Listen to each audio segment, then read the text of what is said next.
Okay, I'd want to introduce our next speaker in the morning, the earlier morning, I should say. It's still morning for those still keeping count. We covered tech-based economic development specifically. Now we're turning to the two regions, Denver and Dallas. They do similar work in tech-based economic development, but what we're going to get from the next two speakers are a broader, more comprehensive view of economic development in those respective regions, and what lessons can be learned for Las Vegas. And again, all the bios, the full bios, are inside your agenda, and I encourage you to read them. All these folks we brought here are impressive. They're all leaders in their respective regions. And I'll give you Mike Rosa from the Dallas Chamber of Commerce. Mike.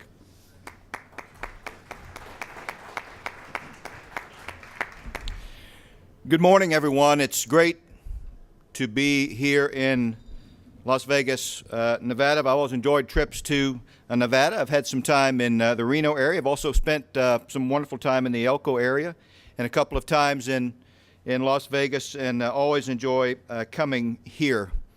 I've been doing economic development in the Dallas-Fort Worth area for about 20 years.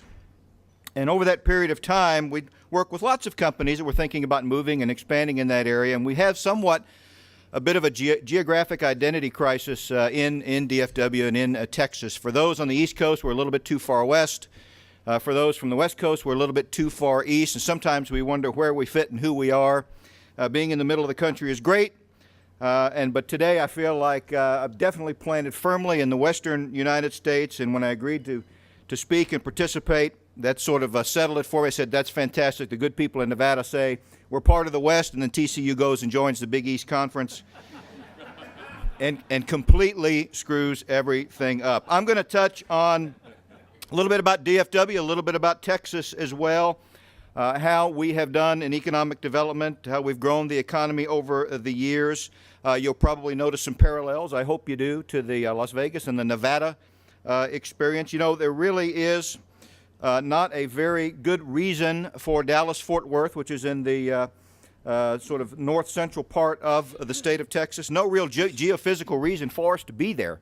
The place was built, and now the fourth largest metro in the country was built on economic will and business acumen and drive and good old-fashioned Texas spirit.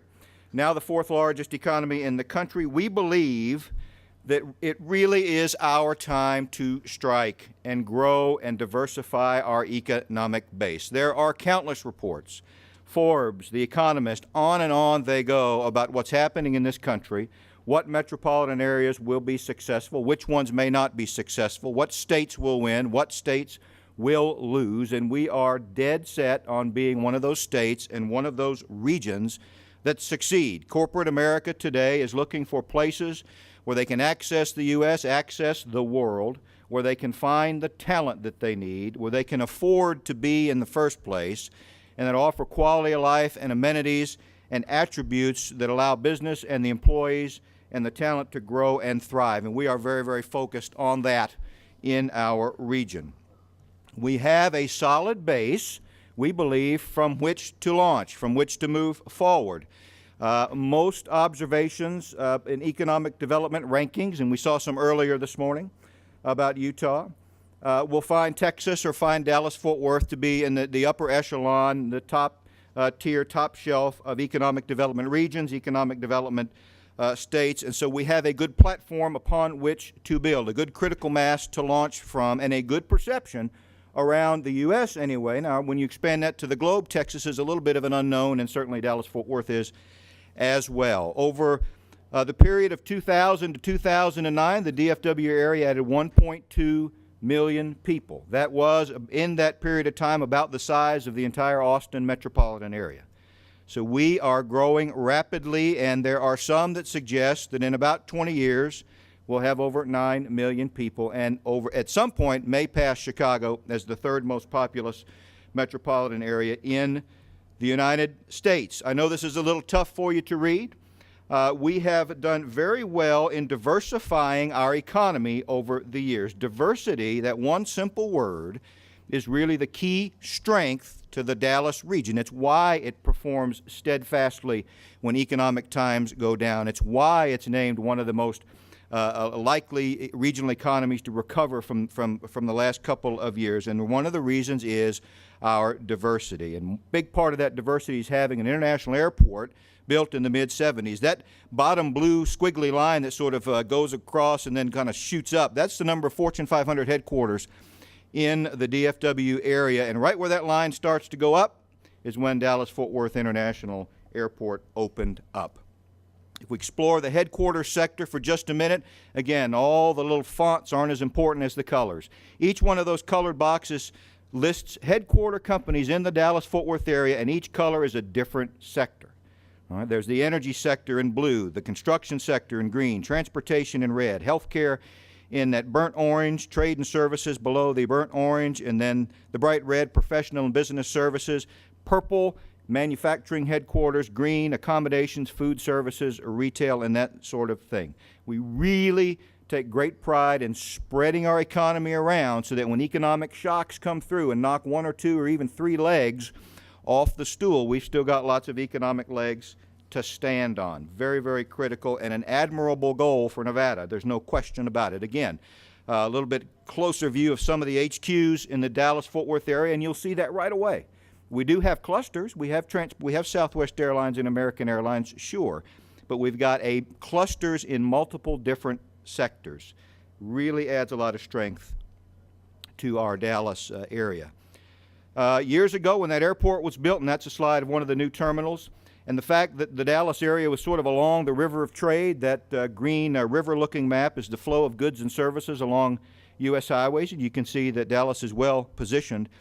But years ago, 25 years ago, the Texas business climate was not what it is today. We had to take, in Texas, lots of multiple steps to engage the fact that people are no longer going to move or expand to Texas just because it's Texas. I'm not a native Texan, so I wasn't born with that attitude, okay?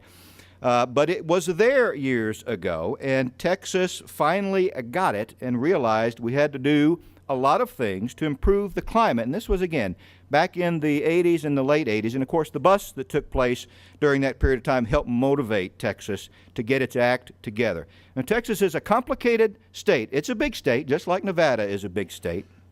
What I'll share with you now are a couple of slides that highlight why being able to get the state together and speaking as one voice in terms of incentives and actions wasn't as easy as it might have been in some other states. Every dot you see there is a city of over 100,000 people in the state of Texas, all with different goals, geographically dispersed. It's about 900 miles across the state from El Paso to Beaumont, Port Arthur.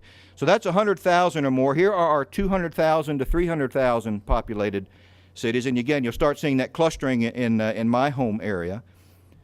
And then Arlington with 300 to 500,000 people. And then we've got cities like El Paso and Fort Worth and Austin that are between 500,000 and a million. And Austin and Fort Worth are closer to a million than they are 500,000.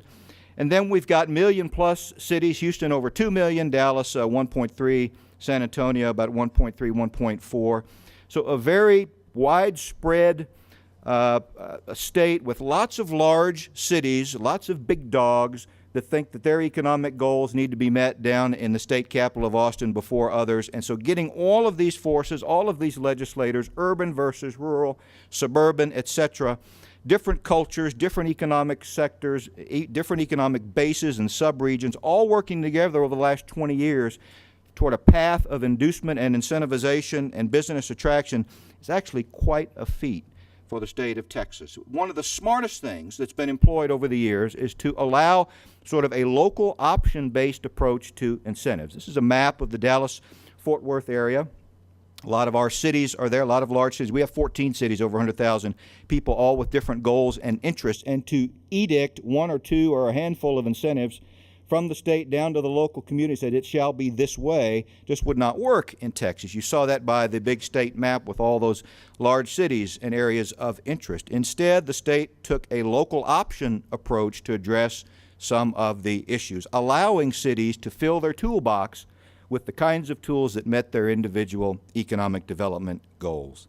Here are a couple of things, and basically these are in chronological order from about the late 1980s through today. Some of the challenges and incentives that the state of Texas has enabled communities to enact, and some of these are statewide, that helped us get where we are today. There was a time 25 years ago when distribution centers avoided the state of Texas. Our logistics sector was very, very weak. We would tax in-transit inventory, for example, property taxes. Now, Texas is a sales and a property tax state, no income tax, so we rely on sales and property taxes, and those rates can be high compared to other places in the rest of the country unless you incentivize them down to recruit companies. But the combination of intrastate trucking deregulation and inventory tax exemption, the first and third incentive, well, there was a time also when a trucker couldn't take a load from one spot in Texas to the other and then pick up a load and where he was going and bring it back home.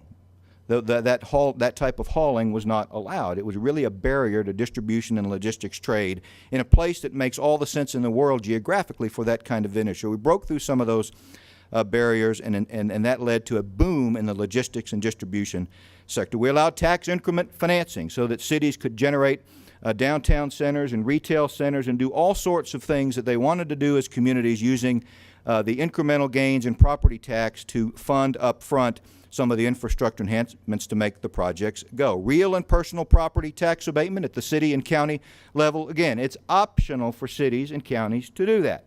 If they choose to do it, they can abate real and personal property taxes up to 100% for a period of 10 years. Probably one of the most widespread and impactful incentive tools and initiatives at the state level was the passing of the economic development sales tax about 20 years ago. And what that allows for each community in Texas is to be able to collect a half-cent sales tax up to a half-cent. Doesn't have to be a full half-cent.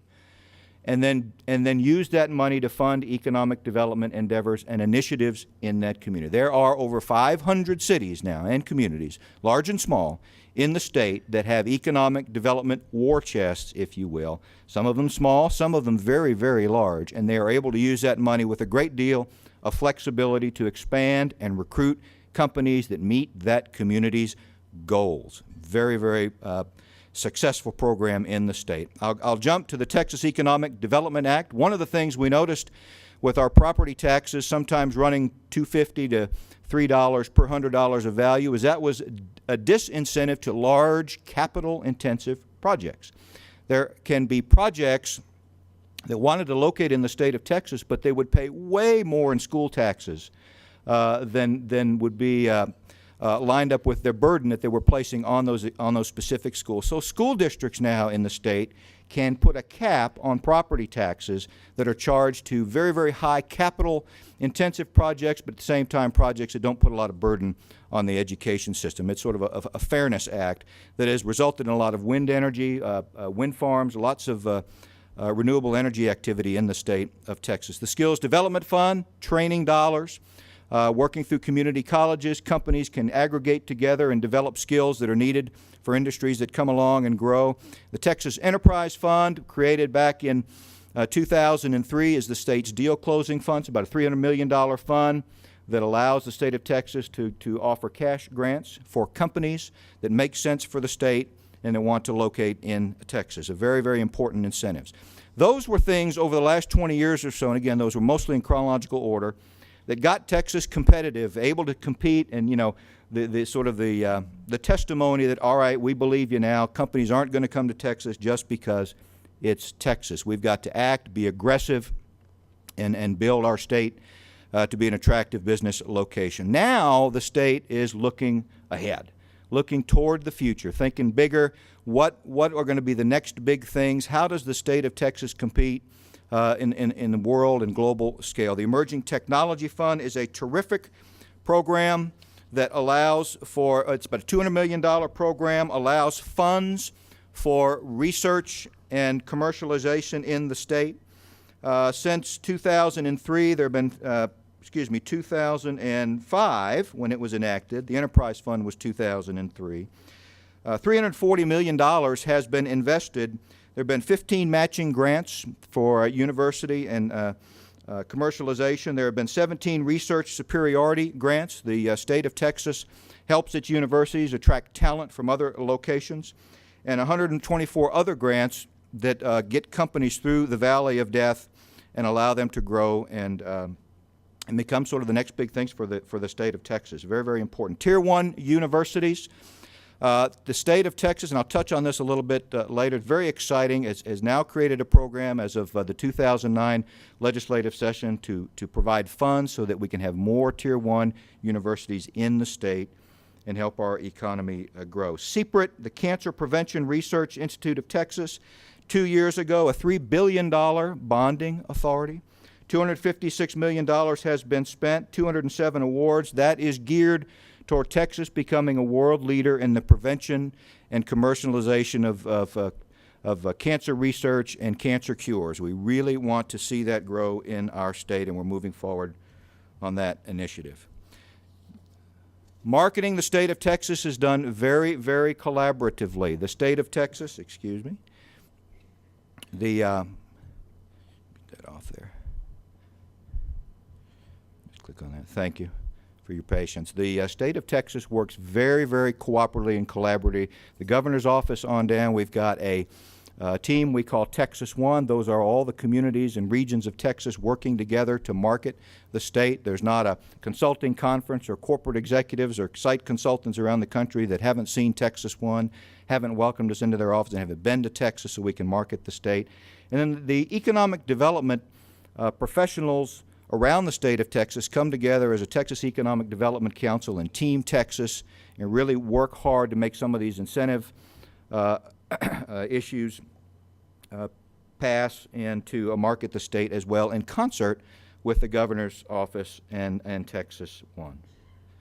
All the things that happen and all the improvements at the state of Texas level really have benefited the Dallas-Fort Worth area and our ability to do regional and localized economic development. And we have a great platform from which to build. We have a lot of strengths, but we realize that, we want to be a global region. And we took a hard look at the Dallas area a couple of years ago and said, are we positioned where we need to be able to go global, to be able to have the kinds of attributes and skill sets and talent and access that take us not only from being a top prominent area in the U.S., but take that around the world and grow our economy that way. Some of the engines of globalization, logistics and trade, the ability to access a region and get all over the world and for the world to get to you, having technology and advanced services like corporate headquarters that can lead the charge and establish, a region as one of the spikes in the flat economy of the world. We felt like we were pretty strong when it came to our attributes compared to our U.S. Competition and where we were perceived and where we stood within the United States in terms of logistics and trade. We're a premier region there by most accounts. Technology, we're prominent in lots of sectors. There's not a lot of technology buzz about our region because our technology is a bit fragmented, but we've got lots of it to build on. And advanced services such as headquarters, we are a premier region in the country. But globally, we found out that we had some weaknesses that we wanted to work on. Logistics and trade, that's fine, but when you open it up to a map of the world, then there's nothing particularly special about the Dallas-Fort Worth area. In fact, there are usually other airports in other regions like L.A., Chicago, Miami, Atlanta, New York that are actually closer by air to global markets than we are. So we're ringed by places that might even be in a better position than we are. In terms of technology, we get a bit lost in the big picture. And for headquarters, we're great in the U.S., but globally we're not as well known as we'd like to be. So we took some actions and have started to address some of these weaknesses, if you will, for our region. And I want to touch on a couple of those. Going forward, as that Panama Canal opens up and the Port of Houston increases in prominence and gains in tonnage and the share of the world's economic trade, we want to tie up to the Port of Houston and establish rail connections that allow goods to come into the Port of Houston and go right to the Dallas area for customs and then redistribution. So we're working very hard on the inland port concept. We've got one in Fort Worth that connects with the Port of Long Beach. We want another that connects with Houston because we know that in the future that's going to be a very, very important route for us and keep us in a premier spot in the river of trade in the U.S. Direct flights, a lot of direct flights internationally from the Dallas-Fort Worth area and domestically as well, like you have here with your airport. But we are looking very, very much forward to the development of the new 787 Dreamliner. We are in a unique position. The inner ring that you see there is sort of the current reach around the globe from Dallas-Fort Worth. I know it's a funny way to look at the world there, but it helps in this instance. The darker line is the reach of the 787, of the Dreamliner. So immediately, we feel in Dallas that we are now going to be able to open up to Australian markets, to India, to Southeast Asia, everywhere in China. The Middle East opens up, as you can see, points in Africa, South America, we're fine already. But that new aircraft, being able to take direct flights from DFW all around the world that we haven't been able to do currently, is going to be awfully important and a real shot in the arm for our economic development efforts. Tier 1 university, I said I'd mention that, and here's the story there. We have a lot of university prowess and research and talent and graduates and enrollment in the Dallas-Fort Worth area. We're fragmented. We're scattered around. We're not thought of, though, as a premier university destination. We've got about 250,000 kids in school, in universities and college, but I would argue that Austin, with fewer graduates and fewer students enrolled, is thought of more in Texas as the university town. Texas has now enabled 7 institutions: University of Houston, Texas Tech, UT Dallas, UT Arlington, University of Texas El Paso, UT San Antonio, and University of North Texas, 3 of those in the Dallas area, to compete to achieve Tier 1 status. We've got 3 right now, A&M, Rice, and Texas. And what the state has done is establish a pot of money, a $50 million pot of money that will match private funding, fundraising. And so those 7 universities are out right now raising funds and looking forward to matching so that they can achieve that Tier 1 status, which is roughly a couple of things. It's $100 million or more in annual research, and it's also being thought of and perceived as a major national research institution. That's going to be very, very important for us. We also want to be at the center of some of the next big technology advances. We want our economy to diversify and grow, and we recently completed a study that took a look, sort of a new way of targeting. We looked at the kinds of sectors that were getting a lot of venture capital money right now. That's on the left side. We looked at the sectors that we're seeing a lot of merger and acquisition activity on the right side. And then in the middle are some of the sectors that are seeing a lot of investment and interest in both. And when we saw the sectors that were getting sort of a lot of interest in activity and funding and financing in both ways, we looked through that list to identify what sectors are already strong in the Dallas area and what combinations of sectors might we advance and cause to come together to possibly position the Dallas area as a leader in that sector. And the example there with the 3 red ones in the center column: application software, communication equipment, healthcare services, all getting a lot of interest. Well, you put those 3 together and you've got telemedicine, and we have had some success in recruiting and expanding firms in the telemedicine sector in the region. So looking ahead that way and parlaying your strengths into future success is awfully important to us. We have a lot of different cities with a lot of different ambitions and goals in our region. You've seen this map before. I bring it up again sort of to highlight one of the ways we work together. Each one of those cities that you see there is a member of the DFW marketing team.